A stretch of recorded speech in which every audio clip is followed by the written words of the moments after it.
Hi guys. So I'm in the car and I'm not driving. Don't worry. My handsome hubby is driving. There's my sweet little baby. Still got his hood on. Since it's October, we decided to make a trip out to a pumpkin farm, and it was really beautiful. Except that we didn't expect it to be like lower 50 degrees and it's drizzling, so it was a little miserable. We went and took a few cute pictures, and they were like, "Okay, you ready? I'm ready." So now we're driving back. But anyways, I was gonna talk today about my. Carl's not sure about this vlog thing. It's okay. He's like, my wife is talking to a camera.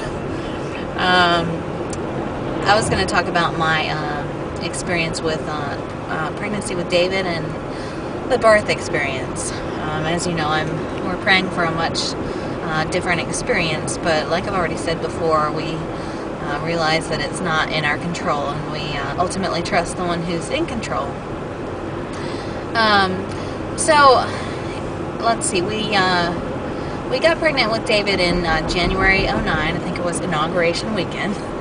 And it was a really uneventful pregnancy. You know, we were blessed with good health. We found out it was a little boy around 16 weeks. We went to an ultrasound place. And let's see. His due date was, well, you know, I was given several different dates.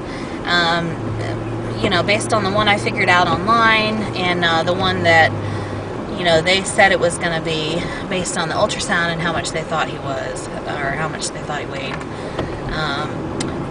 So, you know, it was like between October 12th and the 17th. Well, how it went down was, let's see, my family had been visiting, and they had been just eagerly waiting for this baby to come. And the night before they were about to head home, you know, we were all laying in bed sleeping, and, you know, me and Carl are in bed, and all of a sudden I feel this inside. It's like a champagne screw cork, and my water had broken, and so that was how labor began with David. I had actually been kind of trickling like that day, so I was like, this is weird. But that night the floodgates opened, and I think what we did wrong was we kind of freaked out. We're like, oh crap, let's get to the hospital. And so we did. It was about 9 o'clock at night. We lived like 10 feet from the hospital because we lived on a military base, which was wonderful. And so I'm like, Carl drops me at the front door of the hospital, and I'm leaving a trail through the waiting area and running up to L&d. And so, you know, I get upstairs, and I think they had checked me earlier that day to see if what I was leaking was amniotic fluid. And this time they were like, oh, sure enough, your water just broke, so let's admit you. So they admitted me. About an hour after I had been there, I got up to use the bathroom, and the nurse noticed that there was a little meconium on the bed. So that meant maybe I shouldn't have run when I was 40 weeks pregnant. And this was the night of October 17th, because maybe I put my baby in distress. David was kind of a poop baby. Everything that happened to him that kind of shocked him, he would poop. Like when he got circumcised, he pooped. And during the labor, he pooped.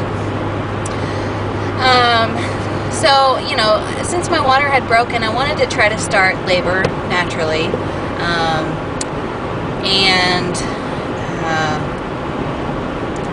And so they let me labor through the night. But at 6 a.m., with not much progress in contractions, they wanted to start Pitocin, which, oh my gosh, it was, that's a heck of a way to labor, okay? And I I can't compare it to natural labor, but whew, it was scary. So they started me on Pitocin around, I think it's either 6 a.m. or 9 a.m.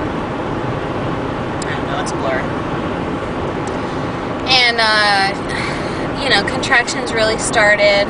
I think I dilated to like maybe 4 or 5. But I was so tense, I was just so scared of the next contraction that I couldn't really relax and dilate. I was thrashing and I feel like I was ripping the bed apart. So I think it was 9 a.m. they administered the Pitocin. So by 1 o'clock in the afternoon, I was like, I need an epidural. And the tech hears me and she's like, did I hear you say you wanted an epidural? And so thankfully the anesthesiologist was able to get there and administer the epidural, which I was like, that's much better. So once I was able to relax with the epidural, I dilated to like a 7. I believe I had passed out in the meantime for a couple of hours. And then early that evening, around dinner time, which I didn't have any dinner. Let's see. I continued to dilate, and it was around, from like 7 to 9. I think I dilated from like 7 to 9 centimeters. And by that point, I was feeling a lot of pressure, down there. But the doctor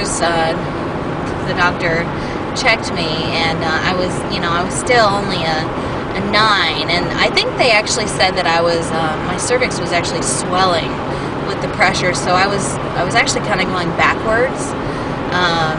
And she later said that if I had tried to push, there's always a risk of massive hemorrhage and things like that. So at 9 p.m. on October 18th, they were finally like, we need to get this baby out. My fever was climbing. David's heart rate was going up too. And so basically it was a case of, fetal maternal distress. And so they said, hey, we need to get this baby out. It's been 24 hours. So that was when they approached me with the C-section idea. So, it's kind of like, I don't know if it would have gone differently if we wouldn't have raced to the hospital. But a series of decisions and interventions always leads to more things, and before you know it, you end up with a C-section, which thankfully they were able to do, and David was fine. He weighed in at 7'9". But just the healing process with the C-section is just, oh my gosh, it's painful. It took a while before I felt like myself again. So that's why I'm really hoping for a VBAC this time. It's supposed to be safer. We're trying to preserve our fertility, as the doctor put it. We would like to have more kids. So yeah, that's our plan, is for a VBAC this time.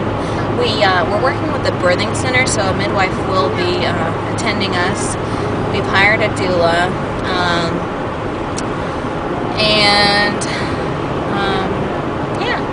so we'll see. That's my experience with David. I look forward to updating you with this baby. She's wearing pink today. All right.